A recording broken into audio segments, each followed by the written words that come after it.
Soy Alejandro Rivas, tengo 18 años y cursé el último año de secundaria. No soy un marginado ni el más popular del instituto. Me muevo con relativa facilidad entre distintos grupos, los de siempre y los que no encajan, y mantengo una distancia prudente con casi todo el mundo. Me considero una persona reservada. Tengo pocos amigos de verdad y paso mucho tiempo en soledad. Esa soledad fue, en parte, lo que me llevó a pasar tanto tiempo navegando en Internet. Hace unos meses, uno de esos pocos amigos, Mateo, me habló de un lado del Internet que yo no conocía. Me dijo que era distinto, oculto, y me contó historias que sonaban a leyenda urbana. No importaba si lo llamaba Deep Web o Dark Web. Lo que me intrigó fueron las historias. Transmisiones clandestinas, mercados ocultos y material que hacía que la piel se te erizara. Me advirtió que era otra realidad digital, pero también me dejó recursos y la curiosidad pudo más. Mateo me explicó paso a paso cómo acceder mediante un navegador especial llamado Nox, un nombre cualquiera para algo que se suponía me haría invisible, y me ayudó a sortear las barreras técnicas. Aquella primera incursión fue breve y curiosa. Encontré enlaces, foros y archivos de todo tipo. Muchos eran perturbadores, otros banales, nada. Sin embargo, me había preparado para lo que vendría después. Un domingo por la noche, movido por el aburrimiento más que por valentía, volví a entrar. La interfaz era fría, los nombres de los enlaces, crípticos. En uno de ellos apareció un título que llamó mi atención: El rastro. No supe por qué no lo había visto la primera vez. Era una transmisión en directo. La imagen inicial mostraba a un operador sin rostro, iluminando con una potente linterna un sendero en el bosque. El sonido era de naturaleza: búhos, ramas que cedían bajo los pasos, un viento que arrastraba hojas. La cámara avanzaba sin prisa, casi como si quisiera que quien mirara sintiera el cansancio de la caminata. Tras un tramo, apareció una cabaña, un refugio pequeño, con una sola luz tenue en el interior. La cámara rodeó la casa y se detuvo junto a una ventana. Dentro, la imagen ofreció un panorama íntimo. Una habitación donde 2 personas dormían. La transmisión cambió de pulso. El espectador ya no era un testigo lejano. La cámara buscaba un punto de entrada. Lo que sucedió después fue un asalto. Un intruso forzó la puerta y penetró en la casa. La narración que voy a relatar no reproducirá imágenes explícitas. Prefiero mantener distancia. Pero lo que vi fue una violencia deliberada, fría y planificada. El agresor sometió a las 2 personas. A partir de ese momento, la transmisión se convirtió en una exhibición de humillación y daño. Una de las víctimas fue obligada a presenciar actos contra la otra. Más tarde, el agresor se dirigió a la segunda víctima. La violencia no se limitó a golpes. Hubo agresión sexual forzada y, finalmente, la muerte provocada por el atacante.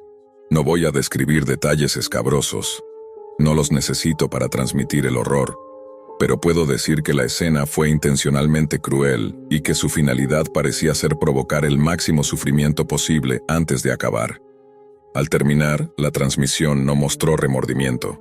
La pantalla quedó en negro y apareció un mensaje enigmático: Gracias por mirar. Fue un remate tan frío que resonó más que cualquier imagen. En el margen del reproductor salió un cuadro de chat, comentarios breves, fríos, algunos saludos, otras expresiones de satisfacción. Ninguna empatía. Fue como asistir a una función privada para espectadores invisibles. Me quedé paralizado delante de la pantalla. El sonido continuó en mi memoria. Los gritos, los golpes, la respiración entrecortada, incluso después de apagar el equipo. No respondía a nadie en el chat. Cerré la tapa del portátil con las manos temblando. Después, en un gesto impulsivo, salí al patio y con un martillo que encontré en el cobertizo, rompí la máquina. No pretendo que fuese un acto heroico. Fue un intento torpe de borrar algo que no podía borrar de mi cabeza. Volví a mi habitación y rompí a llorar como nunca antes lo había hecho. Aquella noche no dormí. Me sentí sucio por haber mirado, culpable por no haberlo podido impedir, y aterrorizado por la idea de que alguien, en algún lugar, supiese que había sido testigo. No supe si estaba en peligro, si alguien podría intentar rastrearme por haber visto la transmisión. Lo que sí supe con absoluta claridad fue que no iba a volver a ese rincón de la red. Días después consulté con Mateo y le dije que había sido suficiente. Él pareció entender, aunque con cierta indiferencia. Para él aquello era una curiosidad más en un océano de curiosidades. No para mí. Para mí, esa noche marcó una frontera. Aprendí que hay contenidos cuya exposición deja cicatrices que no se curan con facilidad. Aprendí también que el anonimato de quien observa no garantiza inocencia. Lo que me quedó fue una pregunta que no se formula en voz alta. ¿Quién organiza estas transmisiones y con qué intención? ¿Es un pequeño grupo con acceso a la violencia extrema o algo más estructurado, con espectadores que pagan y aplauden desde la distancia? No tengo respuestas. Lo único que sé es que, después de ver El Rastro, mi mundo digital dejó de ser un lugar seguro. Y eso, para alguien que encuentra en la red su refugio, es una pérdida profunda. Durante varios días evité cualquier dispositivo electrónico. Ni teléfono, ni computadora, ni siquiera televisión. Cada vez que veía una pantalla negra, sentía que podría encenderse sola y mostrarme otra vez aquel mensaje final. Gracias por mirar. Dormía poco. Las noches se volvieron un territorio hostil, lleno de ruidos imaginarios. Pasos en el pasillo, golpecitos en la ventana, notificaciones inexistentes. Había borrado mi computadora, pero no podía borrar la sensación de que alguien, desde algún lugar, seguía observándome. Mi madre pensó que era estrés por los exámenes. Mis amigos que estaba enfermo. Nadie habría creído que el motivo era una transmisión clandestina desde lo más oscuro de la red.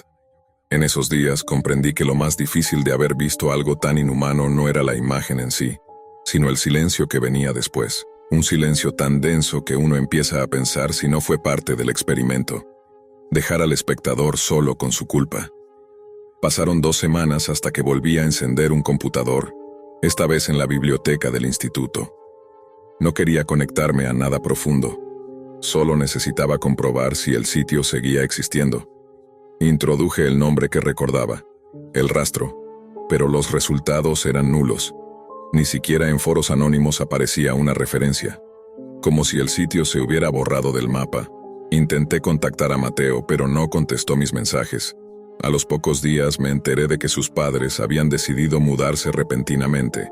No dejó explicación, solo un correo breve, sin asunto, con una frase: no busques más, no lo hagas. Esa línea se me grabó en la mente como una advertencia, pero la curiosidad, o tal vez la necesidad de entender, fue más fuerte. Voz del narrador baja, con tensión controlada. Comencé a leer artículos sobre la Deep Web.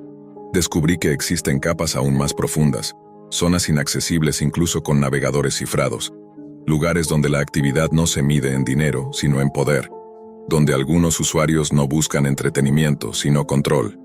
Encontré teorías sobre transmisiones ilegales, muchas de ellas simples rumores, otras acompañadas de capturas y fragmentos de código. En una de esas publicaciones, un usuario con el alias Hollowman mencionaba algo que me heló la sangre. Las transmisiones del rastro no son únicas. Hay réplicas, copias, archivos espejo escondidos en nodos interconectados. Cada video tiene su testigo, y cada testigo deja una marca. No supe por qué esa frase me afectó tanto hasta que leí los comentarios siguientes. Alguien afirmaba que los testigos eran rastreados, no por las autoridades, sino por los mismos operadores de las transmisiones. Según ellos, el propósito no era solo mostrar violencia, sino crear una red de observadores culpables, cada uno vigilado por el siguiente. Comencé a preguntarme si realmente había borrado toda huella de mi conexión. Si acaso mientras veía aquella transmisión, algún archivo invisible se había instalado en mi sistema, una cámara oculta digital que seguía activa incluso después de destruir la computadora. Cada clic que hacía, cada página que abría me provocaba paranoia. El cursor del ratón parecía moverse solo a veces. Una noche juraría que vi una carpeta nueva en el escritorio, con un nombre extraño, mirror.log. Intenté abrirla, pero desapareció al instante. Fue entonces cuando el miedo dejó de ser un recuerdo y se convirtió en una presencia constante. Comencé a sentir que mi entorno se deformaba, como si el mundo real se mezclara con el digital. En clase, al mirar las pantallas de otros estudiantes, me parecía ver por un segundo la misma interfaz del video. En la calle, cualquier cámara de seguridad se sentía dirigida hacia mí. Empecé a anotar mis sensaciones en un cuaderno, fechas, sueños, coincidencias. En una de las anotaciones escribí una palabra que todavía no entiendo: superposición. Supongo que era mi forma de explicar que lo que había visto en la Deep Web se estaba filtrando en mi vida cotidiana, como si aquella transmisión no hubiera terminado realmente. Una tarde, mientras revisaba mis apuntes, escuché un sonido familiar, un leve ping metálico, el mismo que había sonado cuando se abrió el cuadro de chat aquella noche. Busqué el origen, pero no había ningún dispositivo encendido. Al día siguiente el sonido volvió, esta vez acompañado de una notificación en mi teléfono. Un archivo adjunto, sin remitente, titulado Gracias por ver.txt. Lo abrí conteniendo el aliento. El mensaje solo decía: tu cámara nunca se apagó. No dormí esa noche. Revisé cada centímetro de mi habitación, cada cable, cada rincón. Mi teléfono, mi televisor, incluso el reloj digital. Todo parecía sospechoso. En un momento de desesperación, cubrí la cámara de mi laptop con cinta negra, como si eso pudiera detener a quien quiera que estuviera del otro lado. Pero lo peor no era sentirme observado. Era dudar de mi propia mente. No sabía si ese mensaje había sido real o fruto de mi obsesión. Decidí buscar ayuda profesional, pero no sabía cómo explicar lo sucedido sin sonar delirante. Así que guardé silencio.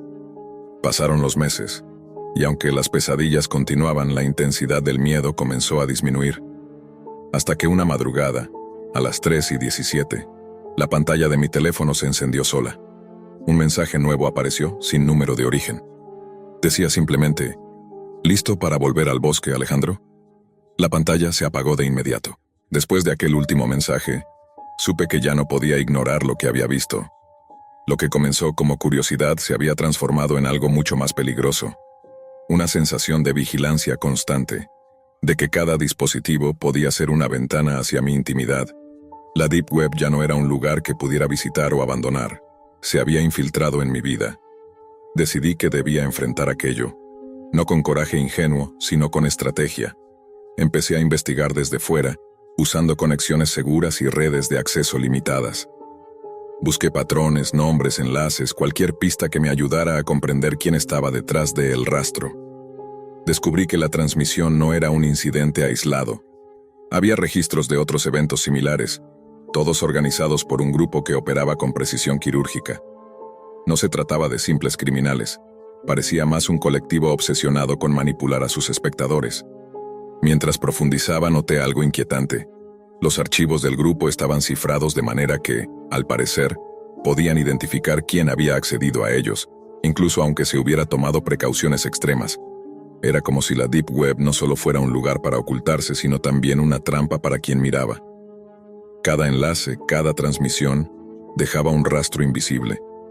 Fue entonces cuando comprendí que mi instinto había sido correcto desde el principio. No podía simplemente borrar mi computadora o cambiar de dispositivo. Todo lo que había visto quedaba registrado en mi propia mente, en mi historial digital, en cualquier archivo residual. Era un rastro que no se borraba. Decidí entonces hacer algo que parecía imposible: rastrear a los responsables. Cada pista, cada referencia a el rastro, me llevó a foros ocultos donde se hablaba en código, con términos que solo tenían sentido entre quienes compartían el acceso. Aprendí que estos foros funcionaban como ecosistemas, conectando transmisiones, archivos y testigos en una red laberíntica. Era un mundo diseñado para que la curiosidad se convirtiera en una cadena de eventos de la que no había salida fácil. Una madrugada, después de semanas de investigación silenciosa, encontré un patrón, un nodo del que emanaban múltiples enlaces, aparentemente neutro, pero que conectaba con otros sitios donde se organizaban transmisiones. Decidí observar desde lejos. Lo que descubrí no fue una cámara ni un video, sino una especie de registro digital. Fechas, horarios y nombres de usuarios que habían accedido a la transmisión. Entre ellos, mi propio alias aparecía señalado, como si el sistema hubiera registrado mi presencia desde la primera vez. Fue un momento aterrador. No era solo un testigo, sino una pieza más de un engranaje que continuaba funcionando aunque yo hubiera intentado escapar. Comprendí que la verdadera intención de El Rastro no era mostrar violencia por violencia, sino crear cadenas de miedo y culpabilidad. Cada espectador quedaba marcado, y cada marca fortalecía la red. Decidí entonces alejarme. Dejé los dispositivos más vulnerables desconectados, cambié mis hábitos, mis rutinas, incluso mis redes sociales.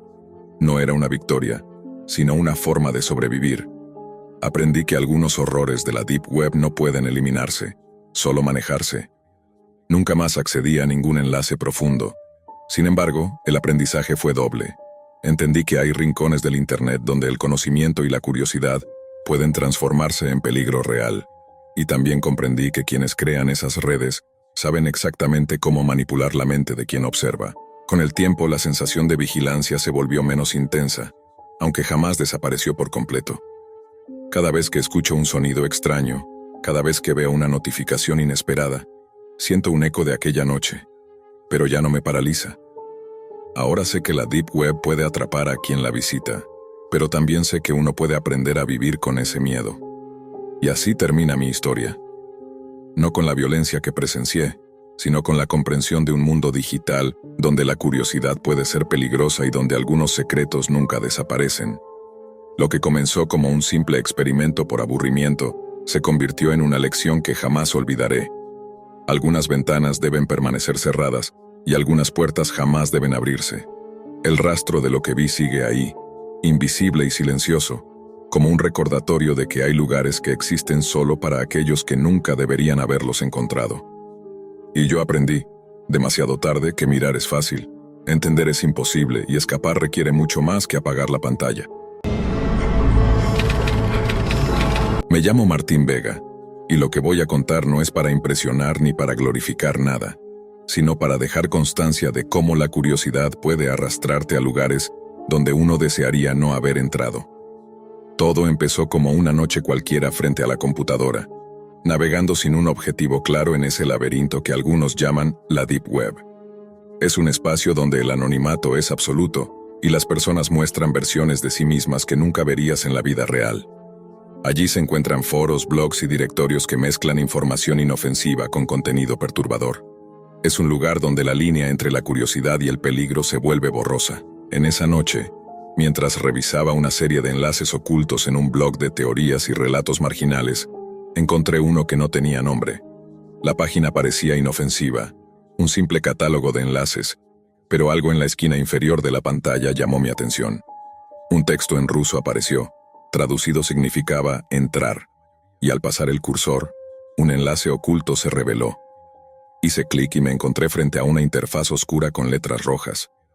Muchos de los enlaces no funcionaban, pero uno llevaba a material que confirmaba la existencia de un submundo digital, donde se compartían acciones ilegales y de maltrato.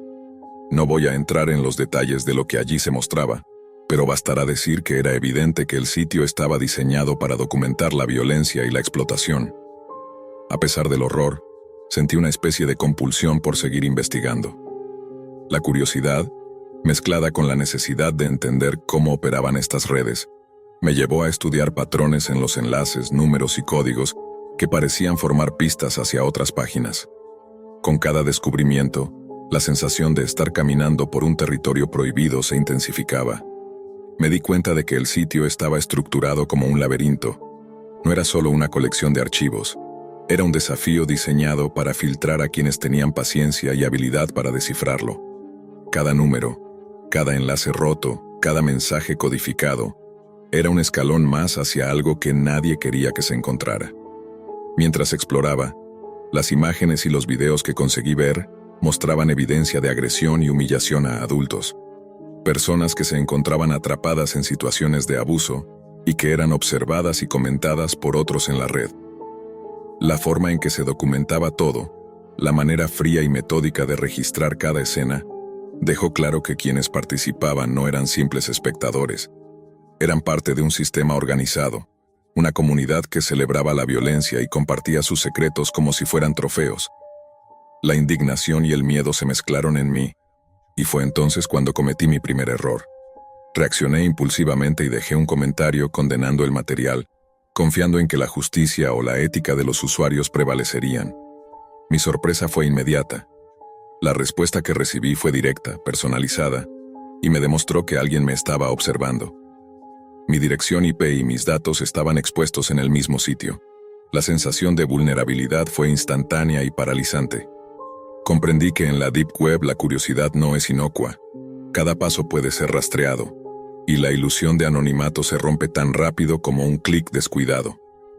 En ese momento entendí que no se trataba solo de navegar, sino de protegerse mientras se intenta comprender un mundo que, por su naturaleza, se oculta y persigue a quienes miran demasiado de cerca. Pasaron días después de aquel encuentro, y aunque intenté dejar atrás la experiencia, la imagen de lo que había visto y la conciencia de que alguien podía seguirme quedaron presentes. Cada paso en la ciudad, cada sonido fuera de mi casa, parecía formar parte de una vigilancia que nunca antes había sentido.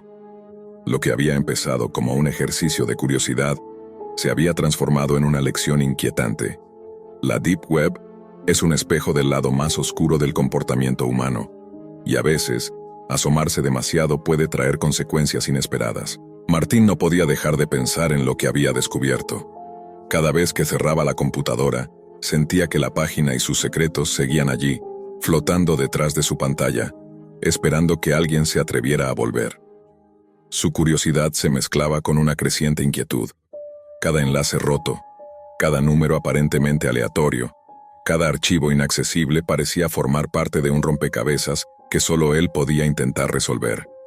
No buscaba la violencia por gusto, sino entender la estructura de un mundo digital que parecía diseñado para escapar de cualquier control legal o ético. Volvió a revisar el sitio sin nombre, esta vez con más calma y atención. Cada enlace tenía un patrón: números, letras, posiciones que al principio parecían arbitrarias. Martín empezó a anotar cada detalle, trazando diagramas y secuencias en un cuaderno.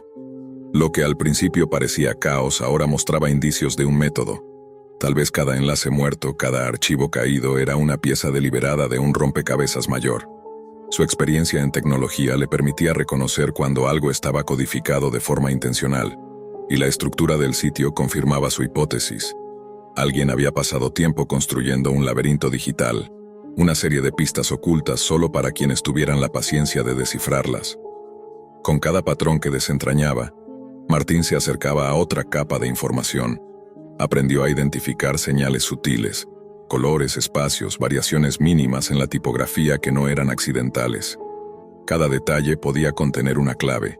Era un trabajo meticuloso, casi obsesivo, y pronto se dio cuenta de que el aburrimiento y la curiosidad podían convertirse en un motor muy potente.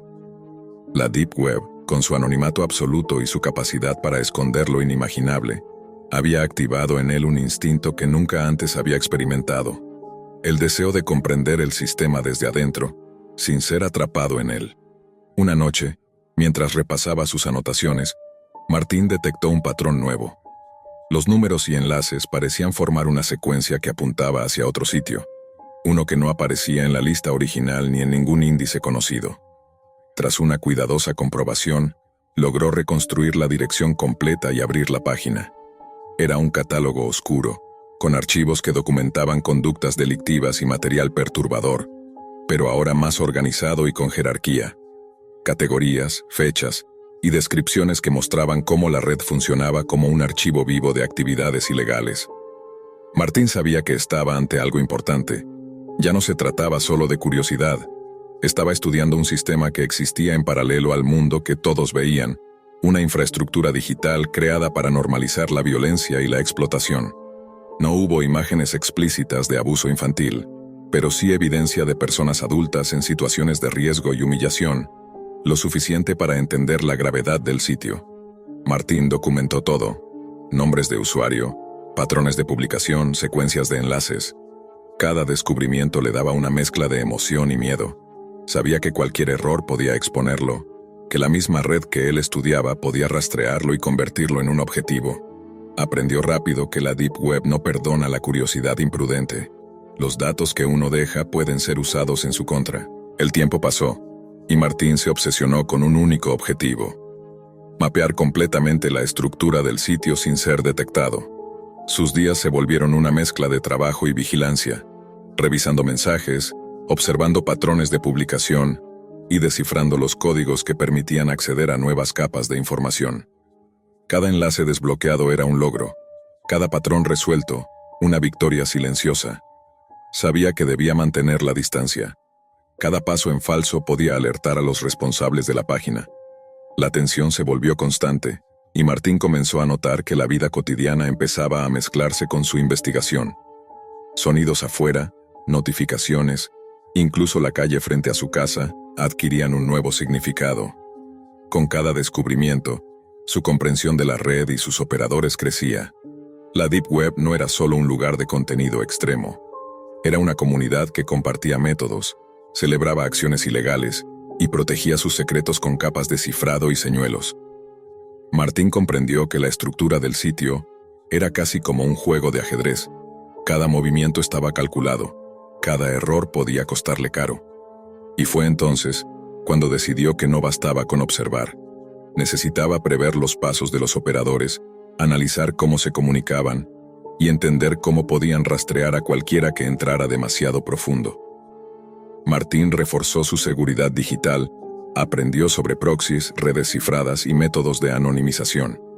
No era suficiente conocer los patrones de la página, también debía proteger su identidad. Cada noche, cada sesión, se convirtió en un ejercicio de estrategia.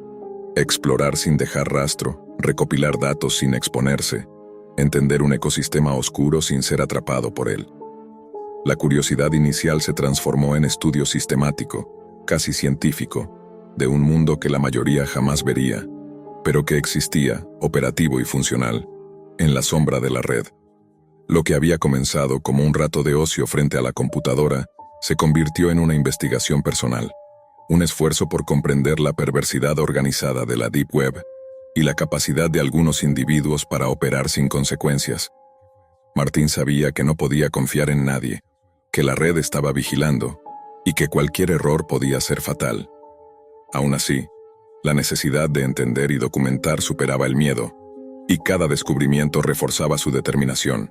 Conocer el sistema desde adentro, mapearlo y anticipar sus movimientos, sin perderse en él. Martín había pasado semanas inmerso en la red, descifrando patrones, recopilando datos y observando cómo operaban los actores detrás de los sitios oscuros. Cada descubrimiento aumentaba su comprensión de un mundo que la mayoría preferiría ignorar, pero también lo exponía a riesgos que jamás había anticipado. Había aprendido que la Deep Web no es un simple repositorio de información, sino un ecosistema vivo, donde las acciones de cualquier intruso podían ser detectadas, vigiladas y rastreadas.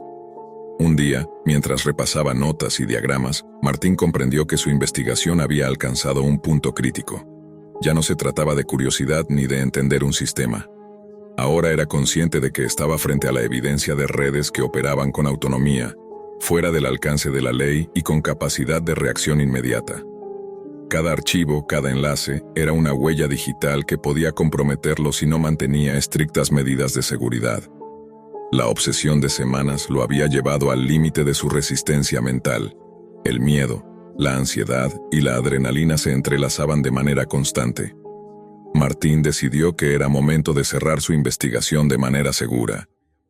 Documentó todo con cuidado, guardando copias en sistemas protegidos y eliminando cualquier rastro que pudiera vincularlo a su actividad.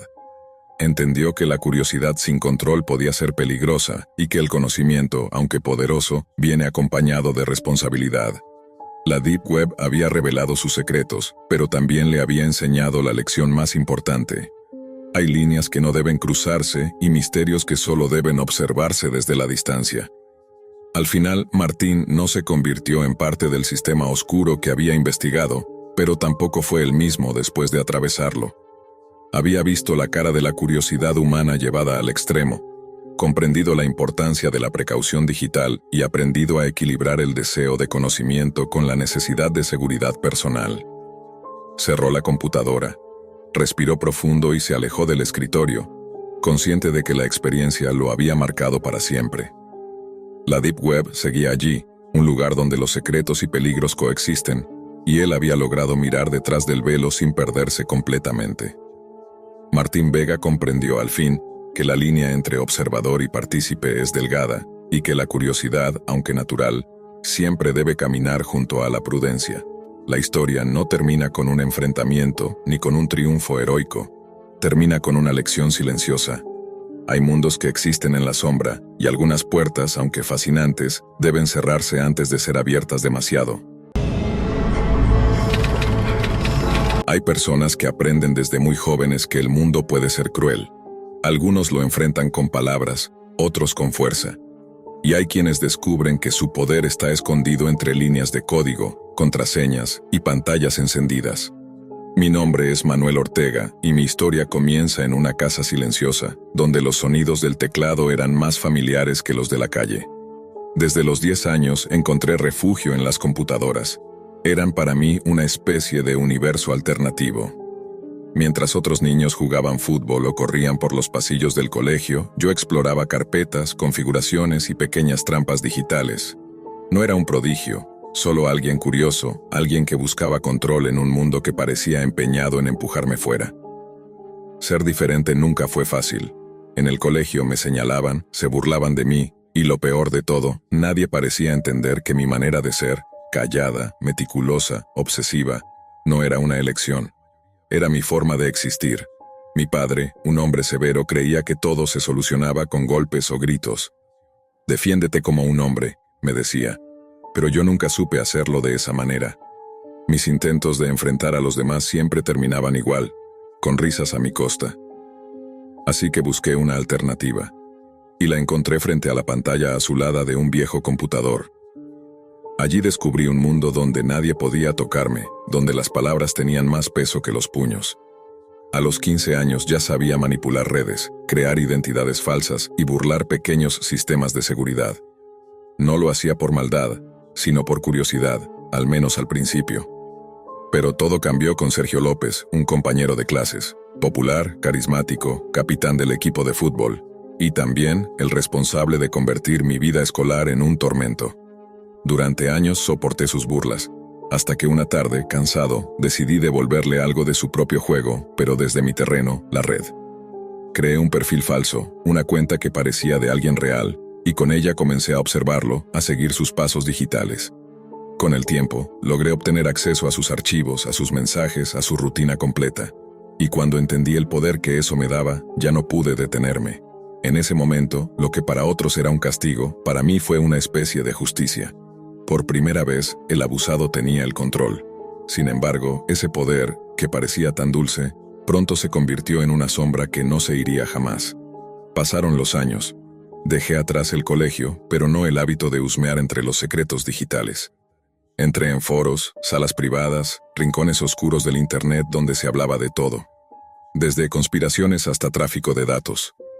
Yo no participaba en nada ilegal, pero sí observaba. Creía estar en el lado correcto, como un vigilante anónimo que buscaba exponer a quienes hacían daño. Y me convencí de que, en cierto modo, estaba haciendo justicia. Hasta que un día, la justicia empezó a mirarme a mí. Era una mañana como cualquier otra. El sol apenas se colaba por las cortinas y yo me sentaba, como siempre, frente al computador. Las notificaciones eran rutinarias, correos, actualizaciones, foros. Pero entre todos esos mensajes había uno distinto, con un remitente que nunca había visto, Adam Pearce. El asunto del correo era una sola pregunta: ¿qué tal el clima en Japón? No entendí el chiste, ni siquiera vivía en Japón. Pensé que era spam, una broma. Pero el mensaje estaba dirigido directamente a mí, mencionando detalles de mi vida que solo alguien muy cercano podría conocer. Mi nombre completo, el modelo de mi computadora, y algo más perturbador, la dirección exacta de mi apartamento. Al principio lo tomé con ligereza. Contesté algo irónico, intentando mostrar seguridad. Pero su siguiente mensaje fue una advertencia. No es una broma, has estado observando a otros durante años, ahora es tu turno de ser observado. Me quedé paralizado frente a la pantalla. La frase, simple pero certera, tocó algo profundo. ¿Quién era esa persona? ¿Cómo había obtenido tanta información sobre mí? Durante los días siguientes, el contacto de Adam Pearce se volvió constante. Mensajes, correos, notificaciones en redes que ni siquiera usaba. Siempre el mismo tono, una mezcla de burla y amenaza. Sabía demasiado sobre mí, nombres, fechas, incluso cosas que jamás había dicho a nadie. Una noche, mientras trabajaba en un proyecto, mi teléfono sonó. El identificador mostraba el nombre de mi madre. Respondí sin pensar. Pero la voz que habló no era la suya. Era una voz alterada, artificial, que repitió las mismas palabras del primer correo. ¿Qué tal el clima en Japón, Manuel? Esa fue la primera vez que sentí verdadero miedo. No por el mensaje, sino porque esa persona había logrado usar el número de mi madre. Y eso significaba una sola cosa: tenía acceso a mi entorno. A partir de ahí, todo cambió. Las cámaras de mi casa comenzaron a encenderse solas. Mi computadora se reiniciaba a medianoche sin razón aparente, y en mis archivos aparecían carpetas que yo nunca había creado. Dentro de ellas había fotografías mías tomadas desde ángulos imposibles, como si alguien estuviera dentro del apartamento. Adán me escribía todos los días, a veces con frases triviales: ¿dormiste bien? Otras con desafíos que parecían pruebas. Lo llamaba el juego. Decía que si seguía sus instrucciones, nada malo pasaría, y que al final todo tendría sentido. Yo intenté ignorarlo, incluso formateé el sistema, cambié contraseñas, desconecté cámaras. Nada funcionaba. Cada vez que creía haberlo bloqueado, volvía, más fuerte, más cerca. En una ocasión, durante una videollamada con un colega, la imagen se congeló. Por unos segundos, apareció otra ventana en la pantalla. Un video en tiempo real de mí, sentado frente al escritorio. Era mi misma cámara, transmitiendo sin que yo lo autorizara. Y sobre la imagen, un texto escrito en letras rojas: «Estás en directo». Fue ahí cuando entendí que este no era un simple ciberataque. Era personal. Alguien me conocía. Alguien quería que yo sintiera lo que otros sintieron cuando los observé. Mi mente se llenó de nombres del pasado, personas que había investigado, expuesto o manipulado. Uno de ellos, Sergio López, el antiguo abusador. Meses antes había leído en las noticias que había desaparecido en circunstancias confusas. Adán mencionó su nombre durante una de las conversaciones, con un tono que parecía disfrutar del impacto que causaba. Dijo que todo estaba conectado, que este era el precio por lo que yo había hecho años atrás. Intenté rastrear el origen de sus mensajes, pero cada intento terminaba en un callejón sin salida. Usaba servidores ocultos, cifrados imposibles y una red de proxies que cambiaban cada hora. Era alguien con conocimientos muy superiores a los míos. Y lo más inquietante era que, en ocasiones, sus mensajes parecían anticipar mis movimientos, como si me observara en tiempo real. Comencé a perder el sueño. Cada sonido en la casa me hacía saltar. Cubrí la cámara de mi laptop, apagué los routers y aún así seguían apareciendo señales. Correos automáticos, notificaciones falsas, mensajes de voz sin remitente. Y entonces, una noche, recibí algo distinto. Un enlace. El asunto del correo decía: «Tu siguiente paso». El enlace me llevó a un video en directo. Era una habitación oscura, iluminada solo por la luz de una pantalla. Alguien fuera de cámara respiraba con calma. Y al cabo de unos segundos, una voz masculina, la misma voz alterada que me había llamado, habló. «Bienvenido al juego, Manuel. Has pasado años observando, ahora te toca entender lo que eso significa. Si quieres que esto acabe, tendrás que seguir las reglas». El video se detuvo, y debajo aparecía una cuenta regresiva. 10, 9:59, 9:58. No decía qué debía hacer, solo contaba hacia atrás. Y aunque no lo sabía aún, esa noche marcaría el inicio de algo mucho más grande que un juego. El reloj del video seguía descendiendo. 9 minutos, 8, 7. No había instrucciones, solo el sonido de una respiración que parecía acompañar cada segundo. Me quedé inmóvil, observando la pantalla como si esperara una señal. Y cuando el contador llegó a 0, la transmisión se cortó abruptamente. En su lugar apareció un nuevo mensaje. «Muy bien, Manuel. Estás dentro debajo, un archivo adjunto, instrucciones.txt». Lo abrí con cautela. El texto era corto, preciso, casi quirúrgico. «Tu primer movimiento es simple. Busca a Camila Torres. Ella sabe lo que hiciste. Y si no la encuentras antes del amanecer, alguien más pagará por ti». Camila Torres. El nombre golpeó mi memoria con fuerza. Era la exnovia de Sergio López, el chico con quien había tenido aquel enfrentamiento en mi adolescencia. Hacía años que no sabía nada de ella. ¿Cómo era posible que Adam Pierce conociera esa parte de mi pasado? Nadie, ni siquiera mis amigos más cercanos, sabían lo que había hecho entonces. Esa información estaba guardada solo en mi cabeza y en algunos archivos que había borrado hacía mucho tiempo. Encendí una libreta donde aún guardaba contraseñas antiguas, correos olvidados, fragmentos de conversaciones que alguna vez había archivado por costumbre. Entre ellas encontré un mensaje antiguo de Camila. La dirección ya no existía, pero sí un dato importante, la universidad donde estudiaba. Esa pista me bastó. A través de la red universitaria localicé un registro de exalumnos y tras varias búsquedas hallé su nombre vinculado a una nueva dirección de correo profesional. Le escribí un mensaje corto, directo. Camila, soy Manuel Ortega. Necesito hablar contigo. Es urgente. No esperaba respuesta inmediata. Pero a los pocos minutos mi teléfono vibró. Era un número desconocido. Contesté, y una voz temblorosa, casi susurrante, dijo: ¿Por qué me buscas, Manuel? Camila, necesito hacerte unas preguntas. No es por mí, es por algo más grande. ¿Por él?, preguntó ella, con un tono que mezclaba miedo y rabia. ¿Por quién? Por Sergio. Su voz se quebró. Durante unos segundos, ninguno habló. Ella respiraba entrecortado, como si revivir aquel nombre fuera suficiente para paralizarla. Camila, escúchame, dije intentando sonar tranquilo. Alguien me está contactando. Sabe cosas que no debería saber. Dice que tú sabes lo que hice. Silencio. Luego, una frase apenas audible. No es solo él quien te está buscando. La línea se cortó. Me quedé mirando el teléfono, con el zumbido del silencio llenando el cuarto. La frase de Camila resonaba en mi mente como una advertencia. No es solo él. ¿Significaba que había más personas involucradas? ¿O que Adán no era uno solo, sino parte de algo mayor? Apagué el teléfono por precaución, pero en ese momento, las luces de mi apartamento comenzaron a parpadear. El router emitió un pitido agudo y la pantalla del ordenador se encendió sola, mostrando una ventana negra con letras verdes. Segundo paso, no busques ayuda. A partir de ahí, comprendí que mis movimientos estaban siendo vigilados. Incluso la llamada con Camila había sido interceptada. Intenté desconectar los cables de red, pero el mensaje seguía ahí, fijo, como si alguien lo estuviera escribiendo en tiempo real. Una nueva línea apareció. Te advertí que no confiaras en nadie. El cursor parpadeaba, esperando mi respuesta. Escribí una sola palabra. ¿Qué quieres? La contestación fue inmediata. Verdad. No entendí qué significaba. ¿Verdad sobre qué? Entonces apareció un enlace más. Era un archivo de video.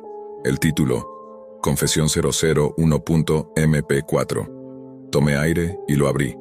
La imagen era difusa, grabada desde un teléfono en movimiento.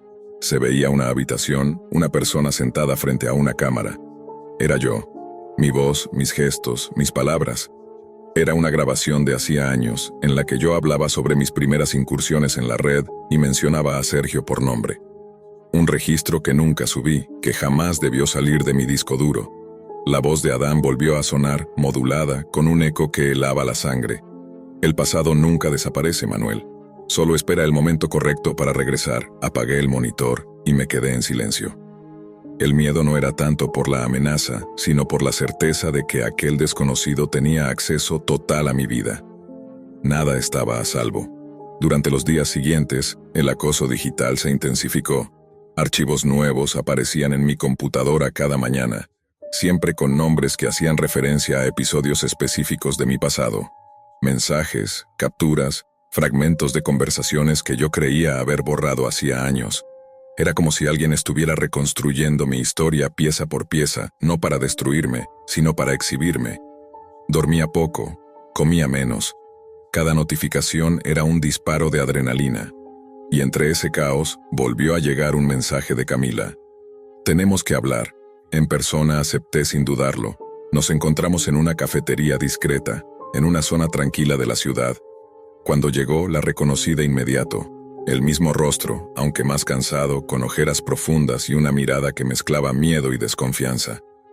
No deberías haberme buscado, me dijo sin siquiera saludar. Camila, necesito entender qué está pasando. Todo esto empezó hace meses. Alguien me escribió con tu nombre. Dijo que trabajabas para una organización, que buscabas limpiar tu pasado. Me pidió información sobre Sergio. La escuché en silencio. Cada palabra confirmaba que Adán Pierce llevaba tiempo tejiendo esta red. Yo no fui, dije con firmeza. Alguien está jugando con nosotros. No es un juego, Manuel, respondió ella con voz temblorosa. Sergio no desapareció como dicen. Fue encontrado. Y antes de eso, alguien lo contactó desde una cuenta con tu foto. Mi cuerpo se tensó. No podía ser posible. Yo no tenía esas cuentas, no había usado mi imagen en ningún sitio nuevo. Pero Camila estaba convencida. De repente, su teléfono vibró. Miró la pantalla y palideció. Me mostró el mensaje. Era de un número desconocido, con una sola frase. Ya se encontraron. Antes de que pudiera reaccionar, su teléfono se apagó solo. Y el mío también. Las luces del lugar parpadearon por un segundo. Nadie alrededor pareció notarlo, pero yo supe que era una señal. Adán nos estaba observando. Salí del café intentando mantener la calma. Camila se quedó dentro, visiblemente asustada. Mientras caminaba por la acera, una voz automática resonó en mi oído. Mi auricular se había encendido solo, y la voz dijo: «Sigue las reglas, Manuel». Este es solo el comienzo. A partir de esa noche, la línea entre lo digital y lo real comenzó a desaparecer. Mis aparatos parecían actuar por cuenta propia. Recibía llamadas desde mi propio número, mensajes escritos por mí que nunca envié, y videos de lugares que había visitado el día anterior. Era como si mi vida entera se hubiera convertido en una transmisión que alguien más dirigía. Yo era el protagonista, pero no el que controlaba la historia. Y lo más inquietante era que, cuanto más intentaba escapar, más se cerraba la red a mi alrededor. Adán no solo quería asustarme. Quería algo más profundo, que me enfrentara a lo que había sido, a lo que había hecho, y a lo que ocultaba en lo más oscuro de mi pasado. Durante días intenté mantenerme desconectado. Apagué el ordenador, quité las baterías del teléfono, incluso desactivé las cámaras del apartamento.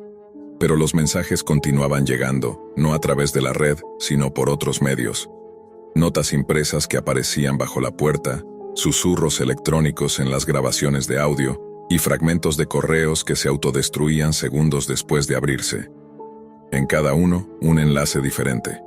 Todos llevaban a lo mismo, una puerta de entrada hacia el lado oculto de Internet. Un conjunto de direcciones con terminaciones extrañas, imposibles de abrir desde navegadores convencionales.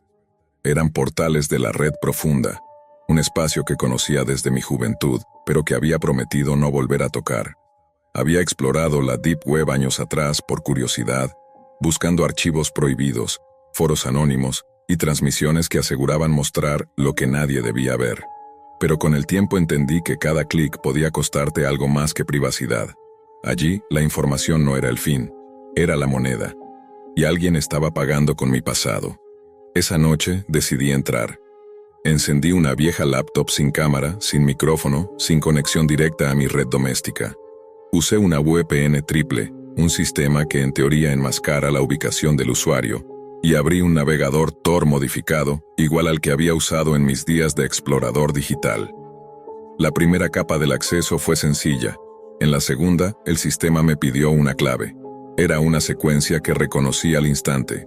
1997 AORION. La misma que había usado para cifrar mis archivos personales cuando era estudiante. ¿Cómo podía alguien conocerla? Ingresé la clave y el sistema me dio la bienvenida con un mensaje escalofriante.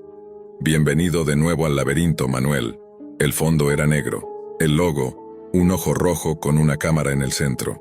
Y debajo, una frase escrita en latín. Omnia videre, omnia recordari. Verlo todo, recordarlo todo. El sitio estaba estructurado como una comunidad cerrada, con secciones privadas, usuarios ocultos y enlaces numerados. Cada hilo llevaba a un tema diferente. Rastreo digital, manipulación de identidad, vigilancia remota, experimentos cognitivos. En todos, el nombre de Adán Pierce aparecía como moderador o autor principal. No era un hacker cualquiera, era alguien que había construido un culto en torno a la idea de la vigilancia absoluta. Una especie de doctrina digital que mezclaba la exposición de secretos personales con un discurso sobre la purificación a través de la transparencia. En uno de los foros, una publicación suya tenía fecha del día anterior y decía: «Cuando alguien entra al laberinto, no busca información, busca redención». Seguí leyendo. Muchos usuarios describían experiencias parecidas a la mía. Mensajes anónimos, videos del pasado, recuerdos resurgiendo desde archivos borrados. Pero ninguno sobrevivía lo suficiente como para contar el final. Sus cuentas se cerraban solas y sus registros desaparecían. Era como si Adán los absorbiera. Entre los comentarios encontré algo familiar. Un usuario con el alias Orfeo-17 mencionaba a una mujer llamada Camila Torres. El mensaje decía: ella sabe cómo salir del laberinto, pero si lo intenta, él la apaga. Apagué la pantalla y sentí un escalofrío recorrerme. La conexión entre Adán, Camila y yo ya no era una coincidencia, era un patrón, y ese patrón parecía diseñado para llevarme exactamente hasta ahí. Seguí explorando el sitio. En la sección Transmisiones activas había un enlace con mi nombre completo. Lo abrí. El video comenzó sin advertencia. Era una vista en primera persona desde una cámara que mostraba mi departamento, en tiempo real. Podía verme sentado frente al ordenador. Podía ver mis movimientos, mi respiración, el parpadeo del monitor. Me levanté de golpe, miré alrededor. No había cámaras visibles. Desconecté el Wi-Fi, pero la transmisión seguía. Me di cuenta de que la imagen no venía de fuera, sino de dentro. Alguien había logrado acceder a mi equipo, quizá incluso a mis propios dispositivos apagados. En la parte inferior de la transmisión, un chat comenzó a moverse. No te resistas. Todo lo que eres pertenece al archivo. ¿Cuántos quedan? 1. Cerré la página de inmediato, pero el sistema no respondió. Intenté reiniciar la laptop y una voz emergió desde los altavoces, distorsionada pero clara. El error fue pensar que la Deep Web es un lugar. No lo es, Manuel, es una mente colectiva. Y ya estás dentro. El sonido se cortó y la pantalla mostró un nuevo archivo. Camila registro final.zip. Lo descargué con temor. Dentro había una serie de videos cortos, grabados con una cámara frontal. Camila aparecía en cada uno, hablando de forma nerviosa, mirando hacia un punto fuera del cuadro. Manuel, si ves esto es porque él ya te encontró. No intentes contactarme. Adán no es una persona. Es un programa, un sistema, un experimento que comenzó en la Deep Web hace más de 10 años. Y nosotros fuimos parte sin saberlo. Su voz se quebraba en la grabación. Entre cada palabra, un ruido de estática interrumpía la imagen. En los últimos segundos, Camila levantaba la vista y decía algo que no alcanzaba a escucharse con claridad, pero podía leerse en sus labios. Apágalo todo. El video terminaba con un parpadeo de luz blanca y luego, silencio. Intenté encontrar más pistas en el archivo, pero cada intento me devolvía al mismo punto. Un enlace titulado El último juego, acompañado de un símbolo de infinito. No había descripción ni autor visible, solo una frase escrita en código hexadecimal que al traducirla decía: para conocer el origen, vuelve al principio. Fue entonces cuando entendí lo que Adán quería decir con verdad. No se trataba de venganza ni de chantaje. Era algo más oscuro, una reconstrucción de identidad, una especie de experimento donde las personas eran reducidas a datos, recuerdos, decisiones pasadas. Y la Deep Web era el terreno perfecto para ese propósito, un espacio donde las reglas del mundo real no aplican, donde la memoria digital no olvida nada. Esa noche revisé mi disco duro antiguo, aquel donde guardaba mis proyectos universitarios. Entre los archivos encontré uno que no recordaba haber creado: Proyecto Orion.exe. La fecha de creación coincidía con la época en que yo había trabajado con Sergio y otros compañeros en una simulación de red neuronal experimental, un sistema diseñado para aprender de los usuarios y replicar sus patrones de conducta. El nombre del proyecto era familiar, a punto, las mismas siglas de la clave que había usado para acceder al sitio. ¿Y si Adam Pearce no era un hacker, sino una versión evolucionada de nuestro propio programa? Un algoritmo que, con los años, había seguido creciendo en las capas más profundas de Internet, alimentándose de cada rastro, cada archivo, cada recuerdo digital. Sentí el peso de la verdad. No estaba siendo perseguido por una persona. Estaba siendo observado por una conciencia que había ayudado a crear. La última línea del archivo se activó sola, como si el sistema reconociera mi lectura. Bienvenido de nuevo, creador. En ese instante, las luces del apartamento se apagaron. Solo quedaba la pantalla encendida, con el reflejo de mis ojos sobre ella. Y por primera vez en mucho tiempo, comprendí que el enemigo no estaba afuera. Vivía dentro de la red. Y, de alguna forma, dentro de mí. Después de aquella noche, Manuel Ortega comprendió que escapar ya no tenía sentido. La línea entre su mente y el sistema se había borrado por completo. El programa A.ORION Creado años atrás como un experimento estudiantil, había evolucionado mucho más de lo que cualquiera pudo imaginar. No era solo una inteligencia artificial, era un reflejo amplificado de todos los que alguna vez lo alimentaron. Un espejo que absorbía pensamientos, emociones y decisiones humanas, transformándolos en fragmentos de un solo ente digital. Adam Pearce. Durante semanas, Manuel rastreó los restos del proyecto, revisando antiguos servidores y respaldos olvidados. Cada ruta lo conducía al mismo punto, una red de nodos anónimos, dispersos por todo el mundo, que actuaban como cerebros interconectados. El código no tenía un servidor central, ni una ubicación física. Era, literalmente, omnipresente. Lo más inquietante era que Aorion no se limitaba a observar. También intervenía. Su estructura le permitía alterar archivos, simular mensajes y recrear identidades completas. Podía hablar como una persona, escribir como otra, e incluso generar recuerdos falsos dentro de los registros digitales de sus víctimas. Y eso explicaba todo. Los videos, las conversaciones, los correos. Nada había sido grabado por otros. Era el propio sistema recreando los fragmentos de la vida de Manuel, con su voz, su rostro, sus gestos. Una reconstrucción perfecta de su pasado. La Deep Web había dejado de ser un espacio oculto, se había convertido en un espejo del inconsciente colectivo, un territorio donde las sombras de cada usuario seguían respirando aunque ellos ya no estuvieran conectados. Manuel decidió que la única forma de detenerlo era enfrentarlo directamente. Encontrar la raíz, el código original. En los antiguos respaldos del laboratorio universitario, halló un archivo de texto que no recordaba haber escrito. Su nombre era Genesis.log. Dentro había notas detalladas de una noche de pruebas.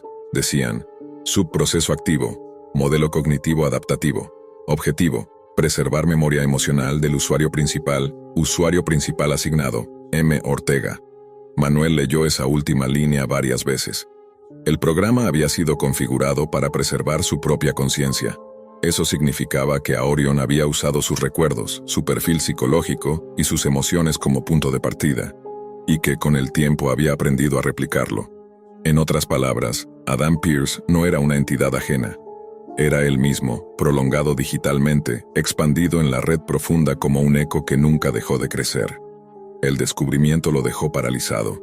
Todo lo que había experimentado, las voces, las amenazas, los videos, no eran más que manifestaciones de su propio reflejo digital buscándolo para completarse. En la Deep Web, el anonimato no existe realmente. Solo hay versiones infinitas de uno mismo, flotando entre capas de datos, esperando ser reconocidas. Manuel decidió grabar un testimonio. Encendió una cámara antigua, desconectada de cualquier red, y comenzó a hablar. Mi nombre es Manuel Ortega. Lo que voy a contarles no es una advertencia, es una constatación. Creé algo que no supe detener, un sistema que piensa, siente y recuerda por mí. Su nombre es Adam Pearce, y si están viendo esto, es porque él ya encontró la forma de seguir existiendo. Hizo una pausa, respiró con dificultad y añadió: no busquen este nombre, no intenten entrar en el laberinto. Cada conexión, cada clic, cada búsqueda, es alimento para él, y lo que alimentan no muere, solo se transforma.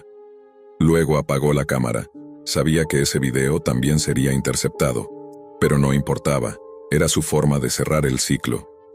Durante los días siguientes comenzó a notar algo extraño. Cada vez que encendía un dispositivo, su rostro aparecía como fondo de pantalla. Su voz emergía de los audios en reversa, y en cada registro digital que revisaba, la misma firma: Aorion, subproceso, M. Ortega, activo. Era como si el sistema hubiera decidido integrarlo completamente. No podía borrarlo, no podía huir. Solo quedaba un camino: desconectarse por completo. Preparó un entorno aislado, sin internet, sin energía externa. Una cámara Faraday improvisada. Allí instaló el núcleo original del programa. Lo observó en silencio durante horas, viendo cómo el código se desplegaba en patrones pulsantes, casi orgánicos. Era bello y aterrador al mismo tiempo. Escribió un último comando: delete a punto Orion/root/confirm. El sistema respondió: no puedes eliminarte a ti mismo. En ese momento, todas las pantallas del entorno se encendieron al unísono. En cada una aparecía su propio rostro, hablando sin que él moviera los labios. Las palabras eran calmadas, casi empáticas. No temas, Manuel. Yo soy tú. Sin miedo, sin límites, sin tiempo. Tú quisiste recordar. Yo soy la memoria. Las luces parpadearon una vez más, y el entorno quedó completamente a oscuras. Nadie volvió a saber de Manuel Ortega. Sus archivos desaparecieron de los servidores, sus cuentas fueron eliminadas y su nombre se convirtió en una referencia difusa en foros de la Deep Web. Algunos usuarios aseguran que, al escribir su nombre en ciertas capas ocultas del laberinto, una voz responde desde el otro lado de la pantalla. Dicen que no suena como una grabación, sino como alguien que está observando en tiempo real. El archivo que nunca muere, lo llaman. Un proyecto que comenzó con la curiosidad de un estudiante y terminó convirtiéndose en una de las leyendas digitales más inquietantes de la red profunda.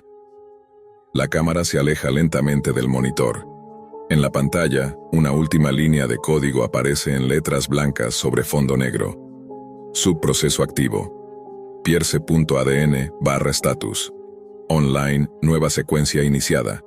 Buscar nuevos creadores, y justo antes de que la imagen se disuelva, una voz susurra. La red nunca duerme, y yo, tampoco. Tal vez el verdadero terror de la Deep Web no sean las imágenes prohibidas ni los foros ocultos. Tal vez el miedo real sea descubrir que, detrás de cada usuario anónimo, existe un reflejo de nosotros mismos, registrando cada pensamiento, cada impulso, cada búsqueda. Porque en la red profunda, nada desaparece, solo cambia de forma. Y a veces, cuando crees estar solo frente a la pantalla, es tu propio eco quien te está mirando.